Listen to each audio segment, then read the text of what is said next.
He's a debater, a businessman, and he tells it like it is. You just have to deal with a dose of drama. But Biden's brand lies on a faulty foundation. The sweet family man blacklisted his own blood. His granddaughter, Navy Biden, wasn't acknowledged by Joe for 4 years. The entire family pretended she didn't exist until Biden finally mentioned her. Watch. They are the most important thing in your life. If they've got a problem, you're there to listen. I have 7 grandkids, 5 of them old enough to talk on the phone. You know, every day I either text them or call them. Joe didn't care about the little girl until the polls said he should. Donald Trump still crushing the field here in the state of Wisconsin, is he not? Here in the state, he's doing well, but in our June poll, he and DeSantis were surprisingly close. In this national poll, though, we have Trump at 46%, DeSantis at 22%. That's right in line with national numbers where Trump is somewhere close to 50 and DeSantis has fallen into the low 20s. And in our polling, Trump was at 40% in March, but then 46 in May, and now unchanged in July. So no further upward movement for Trump.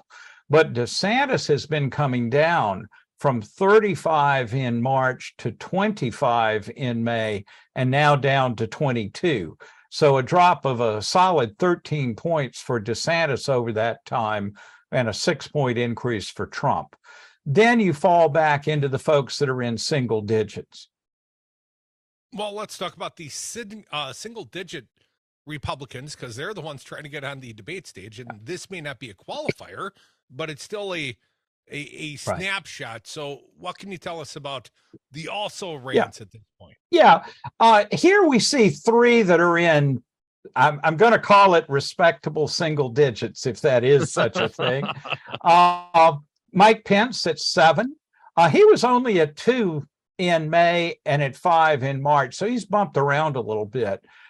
Nikki Haley at 6, Tim Scott at 4. And those are the 3 that are above 1%.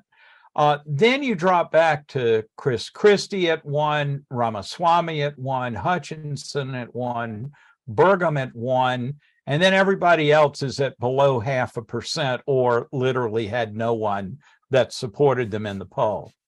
Well, Charles, it's hard to get excited about the positive movement for Mike Pence. I looked at your favorable, unfavorable. The guy's negative with Republicans. He's net negative, unfavorable. I like the joke. They'd rather hang the man than vote for him, Charles. Well, that's not far from wrong in these data. We see that Pence, actually, a lot of Republicans hadn't turned against Pence last year. But this year, with the increase in criticism coming from Trump and maybe the various investigations going on, we've seen Pence coming down pretty steadily among Republicans, so that he now ends up being the 2nd or 3rd best known Republican, but one that a lot of Trump supporters have now turned solidly against. And that really pushes down his numbers overall. Folks are listening to the Devil's Advocates radio show. Charles Franklin, pollster at the Marquette University Law School, polling, joining us. Charles, Mitt Romney, other Republicans have suggested perhaps, the Republican they unify behind one candidate. And you polled on this question specifically, if that candidate is DeSantis versus Trump. What does that look like here on the national polling? When you just put the head-to-head, DeSantis or Trump as the choice, then it becomes very close. Trump is just over 50%, DeSantis just under 54 for Trump, 46 for DeSantis. And what that's based on, remember, Trump was at 46 on the first choice. It means Trump goes up a little bit, but DeSantis goes up a lot. Why is that? It's because 80% of the people that pick another named candidate other than Trump or DeSantis move to DeSantis when it's a Trump or DeSantis. And a solid majority, 55% of those undecided, move to DeSantis. So I think what you're seeing here is not really surprising, but it's pretty vivid. And that is, among Republicans, somewhere close to 50% want Donald Trump as the nominee.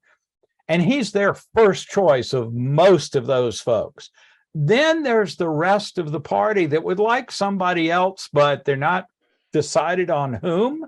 And some are just flat out undecided. So when you push them to make a choice of Trump or DeSantis, they're really not moving to Trump on that second choice. That does show the theoretical possibility of a non-Trump candidate emerging and the party unifying behind them.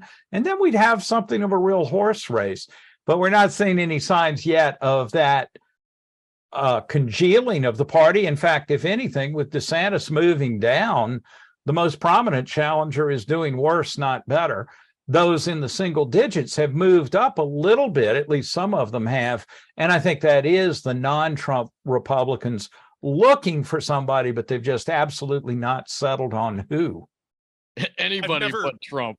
I've never heard it described as congealing before, but that seems very, very apt somehow, Charles. And along those lines, then first choice, second choice. Trump obviously leads that one, but DeSantis is a strong second choice for most folks. One of the things that shows up that's kind of interesting is that while DeSantis has been falling off in vote and his favorability is down a little bit from its previous high, he's still right up there with Trump as being well liked within the party, including being well liked by Trump supporters. And so the issue for him is how to parlay that relatively good feelings about him into votes when a lot of the people that like him also like Donald Trump. And so he's losing that vote to Trump instead of taking it away from Trump, which back in November and January, it looked like DeSantis had a real shot of pulling Trump supporters over to him, not turning them against Trump per se, but saying it's time to move on, and DeSantis is our guy. Starting in March, that started to fall apart, and it accelerated in May and July, and DeSantis is now in a weaker position. But he does still remain the next best liked Republican. So if something happened to lead Republicans, especially Trump Republicans, to take a second look at DeSantis, that's sort of the obvious way for that coalescing, if you don't like congealing, coalescing of the vote around an alternative to Trump. No, congealing like last week's chili in the bottom of the pot, something like that. I like that. I like that. Our fine guest, Charles Franklin, pollster extraordinaire from the Marquette University Law School poll. But Charles, I care less about the machinations of the Republican field than the matchup against Joe Biden. And when you match these two top of the ticket candidates against Joe Biden, it's a little surprising, perhaps I would say shocking. Ron DeSantis is beating Joe Biden head to head. Trump's even. Is that about right? Yeah, I think it's about right, but we should really say they're both really close and inside the margin of error. But DeSantis is 51 to Biden's 48. It was 52-48 back in May, so hardly any movement there, but a slight tightening. With Trump, it's 50-50, and that is tightened from a 52-47 in May. So I'd say the race is a little more competitive overall, and it is as close as it can get in a Trump-Biden matchup. But we've seen DeSantis doing fairly well against Biden. It's just that he's not converting that into Republican Party support. What's going on here, though, is that the parties in terms of party identification are really evenly balanced. And so even among those Republicans that don't like Trump, the idea of crossing over to vote for Joe Biden in a general is just anathema. They won't do it. In the same way that Democrats who are talking about voting for someone else other than Biden in the primary also aren't crossing over to vote for Donald Trump if that's the choice. So the result is right now the presidential matchups are very, very partisan affairs. And they move a little bit from month to month, depending on how independents happen to be leaning that month. We're a long ways away from November 2024. So I think the thing to watch here is simply how do these things move over time? And do we ever see a point where we're getting sort of a steady movement in choice and a steady movement among independents? I think we're looking into next year, maybe well into next year, before those trends are meaningful. Charles, we may have more indictments against the former imminently, but You did poll on the known indictment on the classified documents, the Mar-a-Lago case. Charles, what did your polling tell you? Do people think that this is a big deal that the former president may have possessed classified documents? In some Guilty, ways, sir, according to the polls. yeah, in some ways, yes, in some ways, no. I think it's really interesting. 65% said they'd heard a lot about that indictment. And that's almost the same among Republicans and Democrats. 69 of Republicans, 72 of Democrats. So this is a story that has crossed party lines. We're not going yada, yada, yada, yada. I can't hear you. We're both sides hearing that message and reading about it. But then it gets a little more complicated. Do you think Trump had classified documents? With Republicans, it's 49 who say yes and 50% who say no, he didn't have classified documents.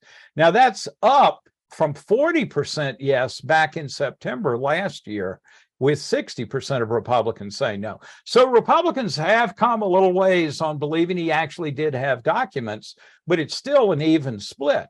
With independents, 78% think he had them. With Democrats, big surprise, 95% think he had classified documents. So there's a big partisan split in what you make of having those documents. And then finally, we asked, was having them, if you had them, illegal, careless, but not illegal, or he didn't do anything wrong? With Trump, it's 49% illegal, 28 careless, 12 didn't do anything wrong. But it's a minority of Republicans that believe Trump did something illegal with the documents. It's a majority of independents and Democrats.